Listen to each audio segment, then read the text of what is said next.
Hey everybody, I'm Graham Boyd, Xbox Live's AC Bongos, and one of the things I'm most excited about the Xbox One is this incredible new Xbox One controller. So I came here to the Xbox Design Studio to speak to someone who can tell me all about it. It's Quinton Morris. How are you, Quinton? I'm doing really well. Good. Tell me about your role on the Xbox One controller. So I'm a senior product designer with the Xbox design team, and I was the lead on the Xbox One controller project. Excellent. So just the man to talk to. I want to talk to you about three things, right? Precision, comfort, and realism. Core gamers know there's a lot of different ways you hold the controller. You know, as a first-person shooter guy, I'm really about how fast can I pull this trigger? You know, how fast can I hit this bumper to active reload? Having those experiences, you understand kind of what's important to a core gamer and what's really going to influence their gameplay.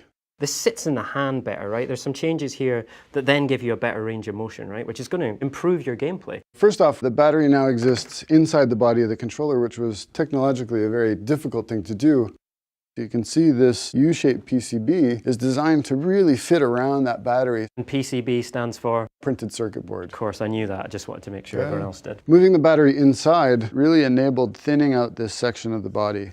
And doing that opened up the possibility to create this really great grip surface that exists here. So that means that you can now grip it with a lot less effort and grip it into the top of your hand. That leaves this whole thumb joint totally free to access the controls. So you're going to be able to get around the controls way faster than you ever have before. So if you're playing 8-10 hour sessions of whatever game, you'll just be able to play better and focus more on what's happening in the game as opposed to how you're controlling it. Tell us about how the Xbox One controller interacts with Kinect. We've added some IR LEDs to the controller. You just press the bind button on the controller while you're sitting on your couch in view of Kinect, and the controller will just connect. So if I'm playing FIFA with my mates, we're passing the controller around between games, Kinect is automatically going to know that that controller's been passed, who's holding the controller, as well as which controller. Yeah, so you can get in and focus on playing the game and enjoying your time with your friends. Real hardcore FPS players, they love wired controllers, right? That's all they play with. You can connect this with USB to the Xbox One and it instantly becomes a wired controller. Right. This is new. This is something we haven't done before, but as soon as you plug it in, all the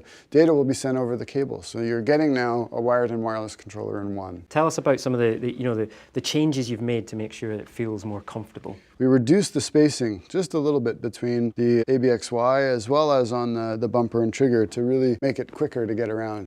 Using this controller, without changing the way you game, you'll be a faster, better gamer. And there's changes to the controllers to make your gameplay experience more realistic. The triggers have an exciting new feature we call impulse triggers. They're rumble motors that exist inside of the trigger itself. It offers haptic feedback to the tip of your finger, which is the most sensitive part of your hand.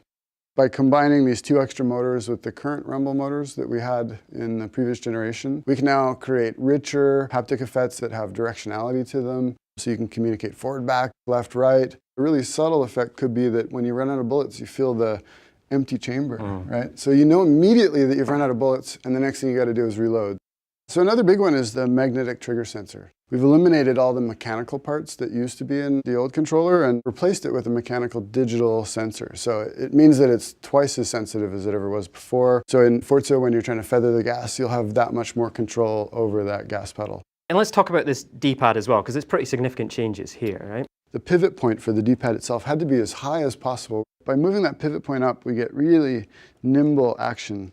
We've combined that nimble action with a new type of switch under the D-pad itself. It's got really crisp feedback, so you know immediately once you've pressed it. All right, let's talk about the thumbsticks as well, right? Something that when you're playing games, you're connected to the whole time. The thumbsticks, we made them slightly smaller in diameter. By making them smaller, your thumb's closer to the center. We've maintained the ridge that was so characteristic of the Xbox 360 controller, which is a great feature for pulling back, and added texture to the outside so that when you're pushing, you can get really good grip.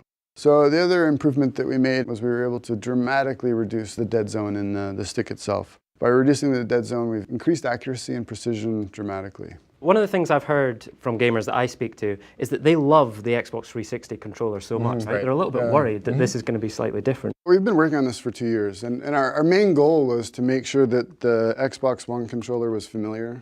And we talk about the 40 improvements, and most of those are fairly small things. When you pick it up, it doesn't feel like a totally different controller. It feels like a better controller. Our design team is 30 people, and that includes human factors, ergonomists. Everybody plays games. All the people we recruited for all the studies are either just regular gamers or, competitive gamers or people that have just been playing games for decades. I mean, this was designed for gamers by gamers. Great. Well, Quentin, thank you so much for your time. Yeah.